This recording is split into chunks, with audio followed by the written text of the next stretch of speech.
English का most important questions करेंगे। अच्छे से जवाब देना। अगर आप 20 में 15 मार देते हो ना तो आप अच्छा फोड़ के आने वाले हो एग्जाम में, राइट। तो बस ट्राई करो कि आप कितना मार पाते हो मेरे भाई। पहला सवाल, who has written Indian civilisation and culture, भारतीय सभ्यता और संस्कृति को किसने लिखा है? महात्मा गांधी ने। ये तो सबको पता होगा, पहला चैप्टर पहला है, ठीक है। अगला सवाल है तुम्हारा 2 नंबर का, what was our ancestor satisfied with, जो हमारे पूर्वज लोग थे, जो हमारे दादा परदादा थे, वो कहाँ रहना पसंद करते थे? तो विलेज में। तो सभी को पता है गांव में रहना पसंद करते थे। नेक्स्ट सवाल है, civilisation is that mode of conduct which point do to man a path of, देखो मैन का ना ड्यूटी होना चाहिए, पाथ ऑफ ड्यूटी, कर्तव्य के प्रति पूरा निष्ठा होना चाहिए, तो ड्यूटी होगा, ऑप्शन नंबर ए बिल्कुल राइट हो जाएगा। जब आप क्वेश्चंस को बार बार सुनते हो, चीज़ें बिल्कुल क्लियर हो जाती है एंड एग्जाम में आप पढ़ के आते हो। The glory of Indian is that it's remain, यानी जो देखो इसका ना सिंपल सा सवाल है, चौथा का ऑप्शन नंबर सी होगा, immovable. Glory of India is that remains immovable. जो हमारा अगला सवाल, Nanu Kaka in the linguistic emergency always turn to, Nanu Kaka थे ना हमेशा इमरजेंसी में अपनी मातृभाषा का इस्तेमाल करते थे, हिज मदर टंग का इस्तेमाल करते थे, his mother tongue. C number का ऑप्शन बिल्कुल राइट हो जाएगा। अगला सवाल है 6 नंबर का, Nanu Kaka thought that the secretary to treated them coldly, एक सेक्रेटरी था जो कि बहुत अच्छे तरीके से बिहेव कर रहा था, because they had no work for. तो क्यों अच्छा से सेक्रेटरी बिहार कर रहा था? क्योंकि वो क्या आया था, एक बड़े से कार में आया था। अब कोई बड़े कार में जाएगा, उसका सेक्रेटरी है, तो भाई रिस्पेक्ट तो देना बनता है। तो वही चीज़ नानू काका देख के भाई हक्के बक्के रह जाते हैं। Nanu Kaka took out his cheques a book wrote a cheques for, Nanu Kaka ने चेक का बुक निकाला था और भर दिया था 1,000 रुपये का चेक, 1,000 रुपीज़, 1000 मतलब हजार, ए मतलब एक, तो 1,000 रुपीज़ का।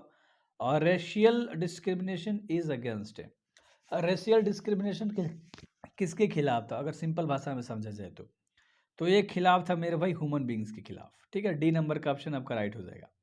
अगला सवाल है 9 नंबर का सवाल है, थोड़ा अच्छे से बताना। I have a dream written by, इसको किसने लिखा था? आई हैव अ ड्रीम जो 4th चैप्टर है आपका, इसके रचयिता कौन थे, लेखक कौन थे? Martin Luther King Junior. C number का ऑप्शन आपका राइट हो जाएगा, मार्टिन लूथर किंग जूनियर। अगला सवाल है, the Martin Luther King Junior has written the lesson, Martin Luther King Junior ने कौन सा लेसन लिखा है? I have a dream, same question repeat, बस खाली थोड़ा सा चेंज कर दिया, उल्टा। सिगा नोया हैज रिटन द स्टोरी, सिगा नोया ने कौन से स्टोरी को लिखा है? तो द आर्टिस्ट 6 नंबर का चैप्टर है प्रोज का, ठीक है, तो उसको लिखा था सिगा नोया ने। अगला, CB was 12 year old boy, CB एक 12 साल का लड़का है, ठीक है। तो क्या है, जापानीज लड़का था, जापानीज लड़का 12 साल का था जिसका नाम सिब्बी था। Sibi was a Japanese boy, हाँ बिल्कुल भी, कितने साल का बता दो यार, अभी जस्ट क्वेश्चंस मैंने कराया। बहुत बढ़िया, 12 साल का, 12 ईयर। अगला सवाल है 14 नंबर का, the ceremony is held, ceremony को आगे बढ़ा दिया गया था, मतलब सेरेमनी रखी गई थी, सिंपल भाषा में समझो, ceremony held, ceremony is held, ceremony रखी गई थी ना, लड़का और लड़की दोनों के लिए, तो फोर बोथ हो जाएगा। और अगला सवाल है 15 नंबर का, England Bangladesh children's are looked after by the, यानी बांग्लादेश का में जो बच्चे होते हैं उसकी देखभाल जो होती है ना, किसके द्वारा अच्छे तरीके से की जाती है? होल फैमिली, पूरे परिवार की तरफ से भाई, ठीक ना। बांग्लादेश के अंदर अगर कोई भी लड़का है तो उसकी देखभाल पूरे परिवार करता है।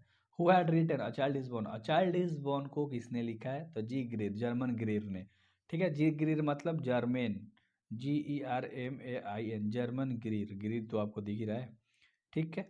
अगला सवाल है तुम्हारा 17 नंबर का है मेरे भाई, ठीक है। During pregnancy the best place for the women, और एक औरत के लिए प्रेगनेंसी के दौरान सबसे बेस्ट जगह कौन सी होती है? तो अपनी मदर के घर, हर मदर हाउसेस, मतलब अपनी मम्मी के घर, मायके, ठीक है।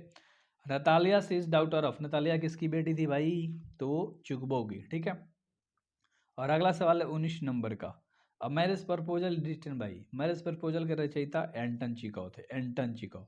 एंड लास्ट सवाल, Lomov is man 35 but Natalia is, Lomov 35 साल का था बट नटालिया कितनी साल की थी? 25 साल की थी। बी नंबर का ऑप्शन सही हो जाएगा।